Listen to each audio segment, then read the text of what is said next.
पहलगाम, जन्नत का एक टुकड़ा। ये जगह अपने प्राकृतिक सौंदर्य और शांत वातावरण के लिए जानी जाती है। बर्फ से ढकी चोटियां, हरी भरी वादियां, शांत झीलें, यहाँ की हरियाली और बर्फीली चोटियां किसी को भी मंत्रमुग्ध कर देती हैं। यहाँ आकर इंसान अपनी सारी चिंताएं भूल जाता था। पर्यटक यहाँ की सुंदरता में खो जाते थे और कुछ पल के लिए अपनी रोजमर्रा की जिंदगी की परेशानियों से दूर हो जाते थे। लेकिन 22 अप्रैल 2025 को इस जन्नत पर दरिंदों ने कब्जा कर लिया। एक ऐसा दिन जो पहलगाम के इतिहास में काले अक्षरों में लिखा जाएगा। खून से लाल हो गई ये वादियां। जो जगह कभी शांति और सुकून का प्रतीक थी, वह अब खून और हिंसा का गवाह बन गई। हवा में गोलियों की आवाज गूंज उठी, हर तरफ अफरा तफरी मच गई और लोग अपनी जान बचाने के लिए भागने लगे। चीखें, दर्द, मौत का तांडव, हर तरफ सिर्फ खौफ और आतंक का माहौल था। 22 अप्रैल 2025 दोपहर के 2:30 बजे यह वह समय था जब पहलगाम की वादियों में पर्यटकों की चहल पहल थी। पहलगाम की वादियों में पर्यटकों की चहल पहल थी। लोग अपने परिवार और दोस्तों के साथ इस खूबसूरत जगह का आनंद ले रहे थे। कोई तस्वीरें खींच रहा था, कोई परिवार के साथ घूमने निकला था। हर कोई अपनी दुनिया में मस्त था। किसी को भी आने वाले खतरे का अंदाजा नहीं था। अचानक गोलियों की आवाज से पूरा माहौल दहशत में बदल गया। लोग इधर उधर भागने लगे और हर तरफ चीख पुकार मच गई। आतंकवादियों ने पहलगाम पर हमला कर दिया था। वे निर्दोष लोगों पर गोलियां बरसा रहे थे और हर तरफ खून खराबा मच गया था। देखते ही देखते पूरा इलाका खौफ के साए में डूब गया। लोग अपनी जान बचाने के लिए छिपने की कोशिश कर रहे थे, लेकिन आतंकवादियों का कहर थमने का नाम नहीं ले रहा था। पर्यटक जान बचाने के लिए इधर उधर भागने लगे।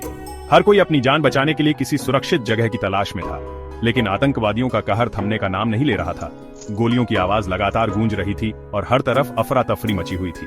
यह कोई आम आतंकी हमला नहीं था। यह एक सुनियोजित और संगठित हमला था, जिसका मकसद सिर्फ तबाही मचाना था। यह इंसानियत पर हमला था, भारत पर हमला था। यह घटना हमें याद दिलाती है कि आतंकवाद का कोई धर्म नहीं होता और यह सिर्फ विनाश और दर्द लाता है। 22 अप्रैल 2025 को पहलगाम पर हुए आतंकी हमले ने पूरे देश को हिलाकर रख दिया। यह हमला न केवल एक भयानक त्रासदी थी, बल्कि इसने हमारे समाज की सुरक्षा और स्थिरता पर भी गंभीर सवाल खड़े कर दिए। यह एक सोची समझी साजिश थी, जिसे महीनों की योजना और तैयारी के बाद अंजाम दिया गया था। आतंकवादियों का मकसद सिर्फ और सिर्फ दहशत फैलाना था, ताकि लोगों के दिलों में डर और असुरक्षा का माहौल पैदा हो सके, जिसका मकसद सिर्फ और सिर्फ दहशत फैलाना था। इस हमले ने न केवल पहलगाम बल्कि पूरे देश को झकझोर कर रख दिया।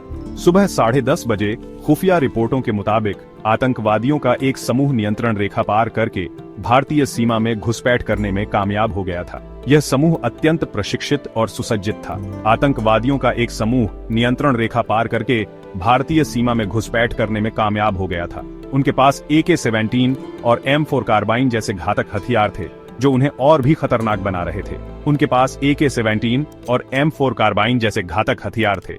इन हथियारों के साथ वे किसी भी प्रकार की हिंसा को अंजाम देने के लिए पूरी तरह से तैयार थे। दोपहर 1 बजे आतंकवादी चोरी छिपे पहलगाम के बैसरन घाटी पहुंच गए। ये घाटी अपनी प्राकृतिक सुंदरता और शांत वातावरण के लिए जानी जाती है, लेकिन उस दिन यह आतंक का गढ़ बन गई। यहाँ पर्यटकों की अच्छी खासी भीड़ हुआ करती थी। लोग अपने परिवार और दोस्तों के साथ यहाँ की खूबसूरती का आनंद लेने आते थे। दोपहर 2:30 बजे आतंकवादियों ने अंधाधुंध गोलियां चलानी शुरू कर दी। इस अचानक हुए हमले से लोग घबरा गए और इधर उधर भागने लगे। उनका निशाना आम नागरिक थे, खासकर वे लोग जो दूसरे राज्यों से घूमने आए थे। इस हमले ने कई परिवारों को बर्बाद कर दिया, खासकर वे लोग जो दूसरे राज्यों से घूमने आए थे। इस हमले ने न केवल स्थानीय लोगों को, बल्कि देश के विभिन्न हिस्सों से आए पर्यटकों को भी प्रभावित किया। दोपहर 3 बजे सुरक्षा बलों को घटना की सूचना मिली। सूचना मिलते ही जवान तुरंत हरकत में आ गए और मौके पर पहुंचने की तैयारी करने लगे।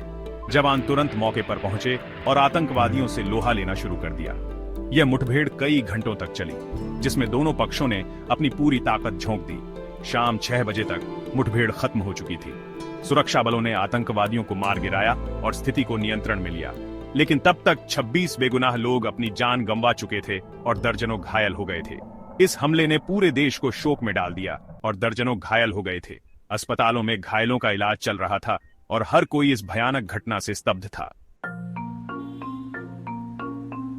यह कोई अंधाधुंध हमला नहीं था। यह एक सुनियोजित नरसंहार था, जिसे बहुत ही बारीकी से अंजाम दिया गया था। आतंकवादियों ने क्रूरता की सारी हदें पार कर दी थीं। उन्होंने निर्दोष लोगों को निशाना बनाया, जिससे पूरे इलाके में दहशत फैल गई। आतंकवादी सैन्य वर्दी में थे, जिससे लोगों को भ्रम हुआ कि वे सुरक्षा बल के सदस्य हैं। उनके पास अत्याधुनिक हथियार थे, जिनका इस्तेमाल उन्होंने निर्दोष लोगों पर किया। उन्होंने लोगों को धर्म के आधार पर अलग अलग किया। जो लोग उनकी बात मानने से इनकार करते, उन्हें बेरहमी से मौत के घाट उतार दिया जाता। कई लोगों को तो जिंदा जला दिया गया। एक चश्मदीद ने बताया कि आतंकवादी लोगों से कुरान की आयतें पढ़ने को कह रहे थे। जो लोग नहीं पढ़ पाते, उन्हें गोली मार दी जाती। यह घटना मानवता के खिलाफ एक जघन्य अपराध थी, जिसने पूरे देश को हिलाकर रख दिया। इस हमले ने न केवल स्थानीय लोगों को, बल्कि पूरे देश को सदमे में डाल दिया। सरकार और सुरक्षा एजेंसियों ने तुरंत कार्रवाई की, लेकिन तब तक बहुत देर हो चुकी थी। इस हमले के बाद सुरक्षा व्यवस्था को और मजबूत किया गया और आतंकवादियों के खिलाफ सख्त कदम उठाए गए। लेकिन इस घटना ने एक गहरा घाव छोड़ दिया, जिसे भरने में समय लगेगा। इस हमले ने यह साबित कर दिया कि आतंकवादियों के पास न केवल अत्याधुनिक हथियार हैं, बल्कि वे मानसिक रूप से भी बहुत ही क्रूर और निर्दयी हैं। इस घटना ने हमें यह सोचने पर मजबूर कर दिया कि हम अपने समाज को कैसे सुरक्षित रख सकते हैं और आतंकवाद के खिलाफ कैसे लड़ सकते हैं। पहलगाम की वादियां चीखों से गूंज उठी थीं। हर तरफ दहशत का माहौल था। लोग जान बचाने के लिए इधर उधर भाग रहे थे। एक महिला ने बताया कि कैसे उसके सामने उसके पति को गोली मार दी गई। एक बच्चा अपने माँ बाप को ढूंढ रहा था, जो इस हमले में मारे गए थे। एक बुजुर्ग दंपत्ति अपने पोते को लेकर भागने की कोशिश कर रहा था, लेकिन आतंकवादियों ने उन्हें भी नहीं बख्शा। इस हमले में 26 लोग शहीद हुए। इनमें 23 भारतीय नागरिक थे, जिनमें एक नौसेना अधिकारी भी शामिल था। इनमें से ज्यादातर लोग दूसरे राज्यों से घूमने आए थे। एक परिवार अपने बेटे की शैक्षणिक उपलब्धि का जश्न मनाने आया था, लेकिन उनकी खुशियां मातम में बदल गईं। एक नवविवाहित जोड़ा हनीमून मनाने आया था, लेकिन उनकी प्रेम कहानी एक दर्दनाक मोड़ पर खत्म हो गई। इस हमले की जिम्मेदारी लश्कर-ए-तैयबा से जुड़े आतंकी संगठन द रेजिस्टेंस फ्रंट (TRF) ने ली है। संगठन ने एक बयान जारी कर कहा कि यह हमला कश्मीर में बाहरी लोगों के बसने के खिलाफ था। हालांकि सुरक्षा एजेंसियों का मानना है कि इस हमले का मकसद क्षेत्र में अशांति फैलाना और भारत सरकार पर दबाव बनाना था। इस हमले की दुनिया भर में निंदा हुई है। संयुक्त राष्ट्र, अमेरिका, रूस, चीन समेत तमाम देशों ने इस घटना को कायराना हरकत बताया है। प्रधानमंत्री नरेंद्र मोदी ने इस घटना की कड़ी निंदा की है। उन्होंने कहा कि दोषियों को बख्शा नहीं जाएगा। गृह मंत्री अमित शाह ने कहा कि भारत आतंकवाद के खिलाफ अपनी लड़ाई जारी रखेगा। इस हमले के बाद सुरक्षा व्यवस्था पर सवाल उठ रहे हैं।